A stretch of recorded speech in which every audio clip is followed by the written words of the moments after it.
Okay, so here we are. I've got Hershey with me. There she is. We are on the Benton MacKaye Trail. You can see it over there. I would have showed y'all where we parked, but there were a lot of people down there because from the parking area, there's a kind of a popular day hike up here to this waterfall. It's called Fall Branch Falls. It's okay, Hersh. But anyway, so it's Thursday now. It's June 20-something. And we're gonna hike in a few miles. It's about 6:15 right now. And then we're gonna do like a little 30-mile section of the Benton MacKaye Trail. But I'll tell a little bit more about the route later because we wanna go ahead and hike in and find a campsite before it gets too dark. So yeah, it's really hot out right now, even though it's evening. So yeah, but it's gonna be a great hike. It's really beautiful out. Okay, so we made camp. We are tarp camping this time, which I haven't done in a while. I already kind of miss my bug netting tent because there's a lot of bugs out here, but it's easier for Hershey to sleep with me under here, under an open tarp, so that's what we're doing. So yeah, we're at the Benton MacKaye Trail. We're on, it's like section 8 and 9, I think. We're in Georgia. So basically we started at the Fall Branch Falls side trail. The parking area to that side trail. And then it's off of Stanley Gap or Stanley Creek Road. And then we're gonna hike all the way north to Dyer Gap, like past Flat Top Mountain, and I think there's some like historic sites. We're gonna hopefully camp tomorrow night in the only shelter on the Benton MacKaye Trail, except for like the ones in the Smokies. I think there's shelters up there. But yeah, mostly I'm on this trip just because I'm dog sitting Hershey. So it's gonna be pretty chill. We're not doing like a heck of a lot of miles. We only hiked in like maybe 1.5 miles or 2 miles today, but we found this little fire ring, little campsite up here on this ridge, and it's pretty quiet up here. But I'm doing like 30 miles altogether, so over 4-ish days. So yeah, hopefully it'll be pretty chill, pretty good, and hopefully I'll have some cool things to show you too.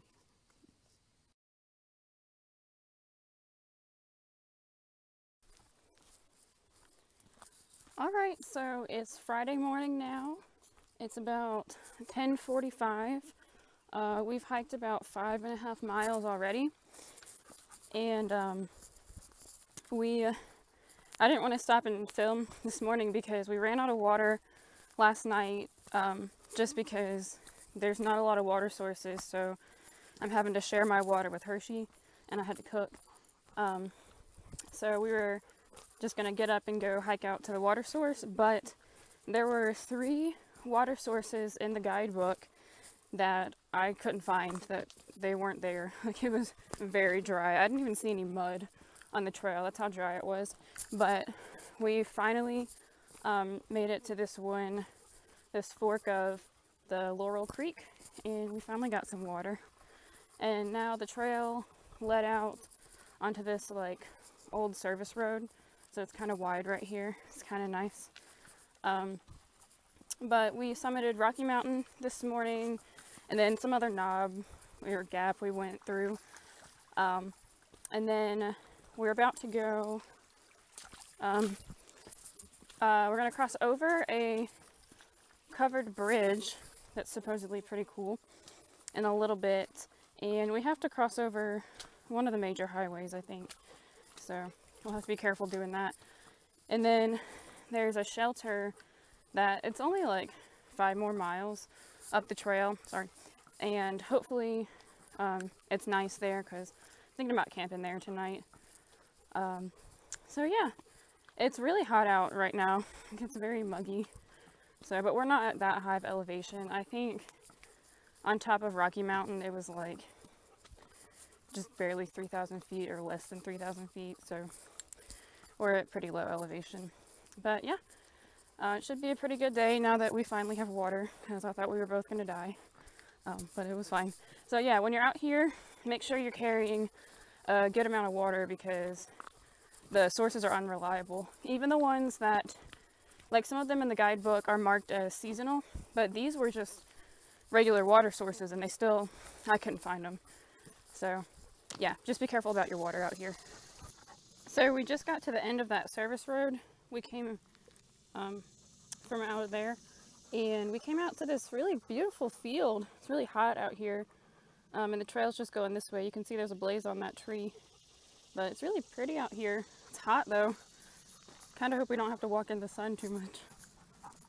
I don't know if, I think we're not at the private land yet, because I know later today the trail goes like through some private land, but I'm not sure if this is still like national forest. But it's really nice. Very classic Georgia mountains.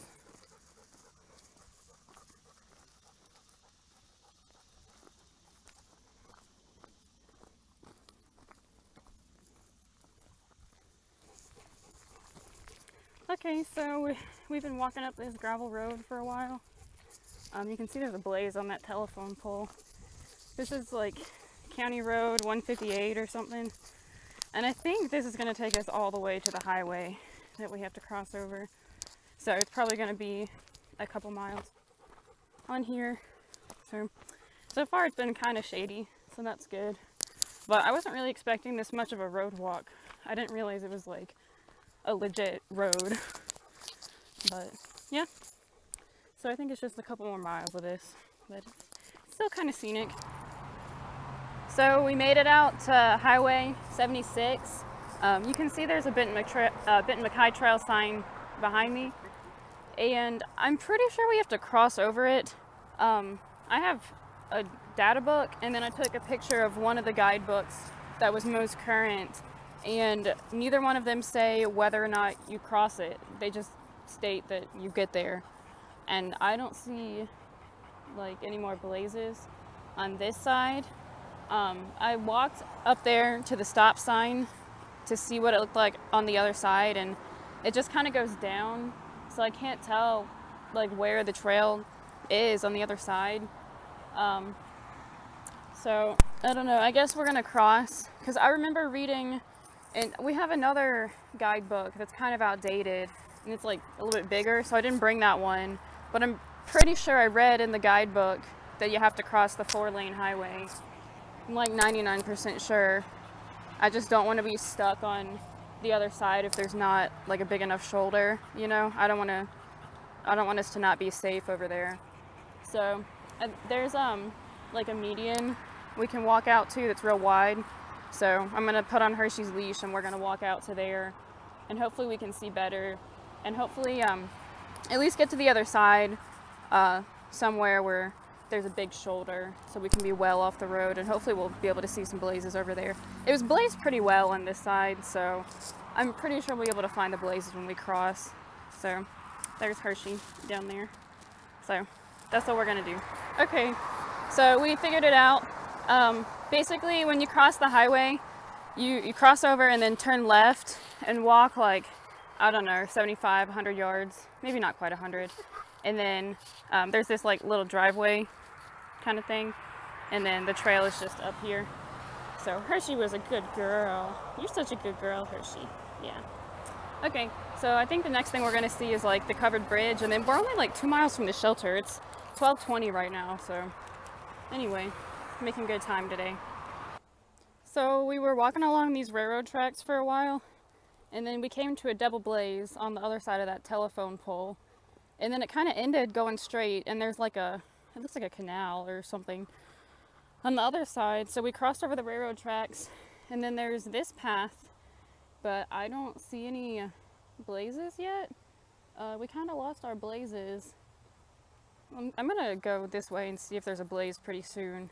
I mean, they've been blazing pretty well, so it's got to be around here somewhere. Yeah, so when I find out where it is, I'll let you know so that you don't have to be confused too. Okay, we found the blaze. It is that little path. So you just cross over the railroad tracks, and then there's a little path with a stream on the left.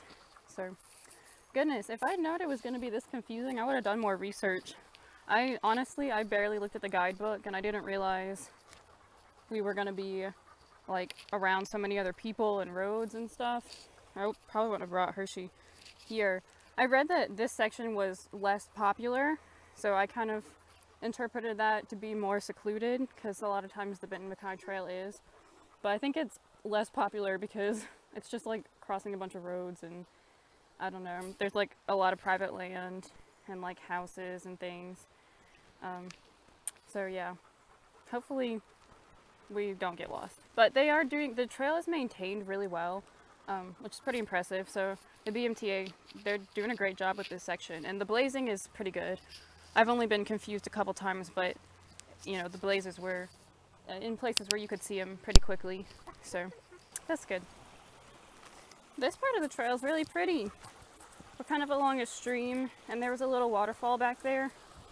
I kind of wasn't expecting that. There's a road up there though, like some kind of service road, so it's not all that secluded, but this is very scenic and nice, and it's much cooler in here in the woods, although it's kind of buggy. Okay, so we made it to the shelter. I'm trying to decide if it's cute or creepy, but there's a little stream right here, and then I'm kind of close to a service road. Like, I can hear cars from here. So this is kind of closer to the road than I would like to camp. But I was looking at the data book. Yeah, you can hear that car. I was looking at the data book, and the next like suggested camping is 8 miles up the trail, and I don't know if that's going to be like 8 miles of residential area or what. So we just kind of keep quiet. Come on, Hershey. Keep to ourselves, you know.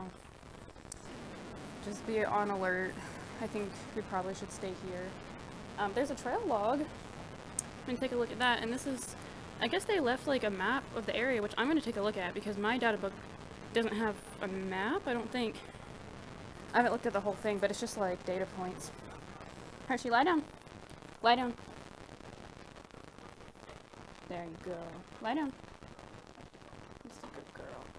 Yeah, I think we're gonna stay here tonight. I think I'm gonna take a look at this, at the data book, and see what tomorrow's looking like and everything, and then maybe I'll update you a little bit more once we get set up.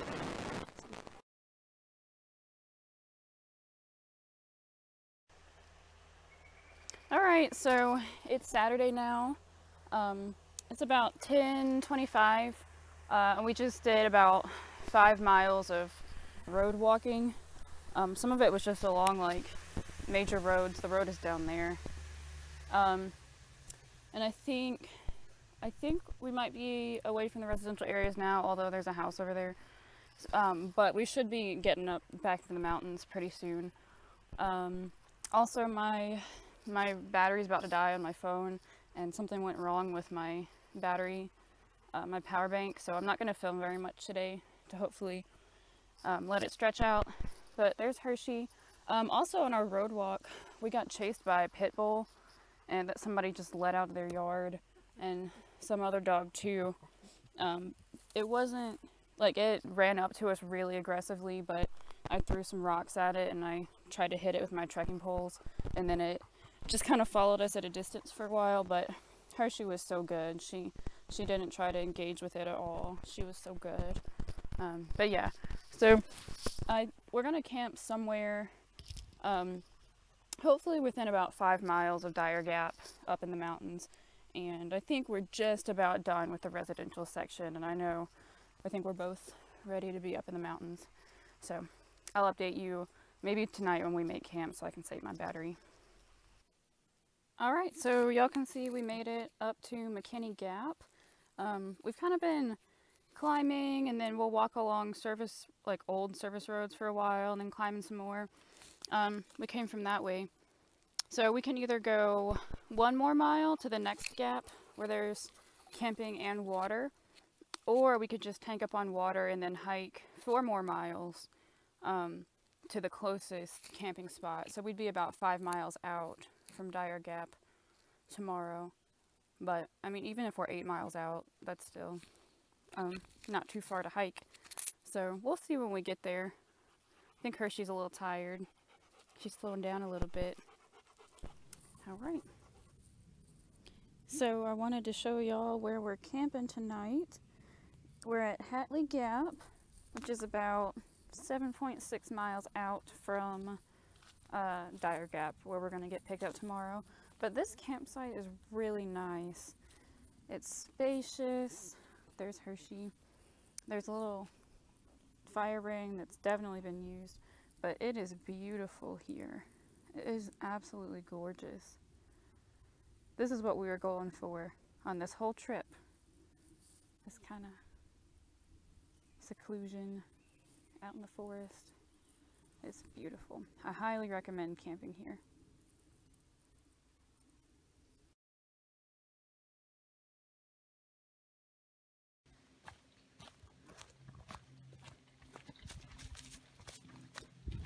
So this is the last day before Kathleen goes back home before we get married. So 13 days. T minus. Oh, here comes a car. We're going to pick up Missy on the trail. Hopefully we're going the right way. She told us it was on the graveyard side of the road, so that's where we're going. So hopefully end up finding her. I'm probably gonna hike out an hour or two, so we'll see what happens. It's a really pretty day to hike. It's very cool out, and it's kind of fun being out here in the woods. So we'll check back in when we find something interesting or when we find Missy. So talk to you later. What? Is it solid? It's like a stone. Is it a marble? Like a marble, I guess. Here, let's poke it. Oh, it's just a marble. Yeah, somebody left their marbles. Just a marble. Somebody lost their marbles. Somebody left their marbles on this thing. Okay, we'll put it back. I don't know why they would have brought marbles up here. Okay. We found Missy, or she found us rather. But we went down to the creek and got Hershey some water because she's a thirsty girl. Apparently they had a bear in their campsite this morning, but I think Missy will tell you more about that once we get back up to the road. Okay, so it's Sunday now. My phone battery died last night, so I didn't get to film at all today. But I know Kathleen and Eric said that they filmed some today. So we made it back to Dyer Gap, to the parking area. We crossed over Fowler Mountain, some other gap, and then Flat Top Mountain. There weren't any views or anything this time of year, but it was so nice. There's a lot of greenery. But the craziest thing happened this morning with a bear.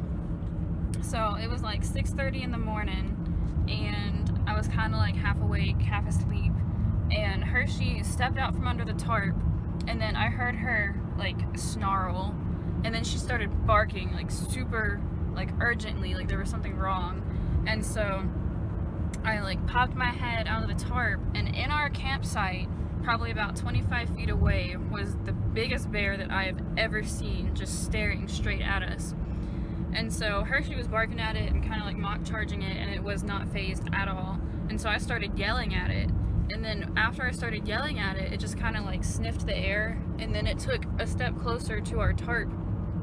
And then by that point, Hershey just went ahead and charged it, and it ran away off into the woods. But I was really surprised at how gutsy this bear was, because usually black bears, in my experience, they're always pretty skittish. And we also didn't have any food under our tarp. I had one wrapper for a granola bar in my backpack, but I thought that since Hershey was with me, it wasn't as big of a deal, because I figured it might be scared of her, which eventually it was, but it took some doing to get it out from our campsite. So that was pretty scary, but it was also pretty cool because I got a really good look at it because it was there for a while. But yeah, so we're about to go back to where we left the struggle bus, and then we're gonna go home, get some food on the way, and it's really pretty out. And do you have anything to add? We're glad you didn't die. Oh, me too. I'm glad that y'all came to pick me up. Thank you for being there. And yeah, that's all.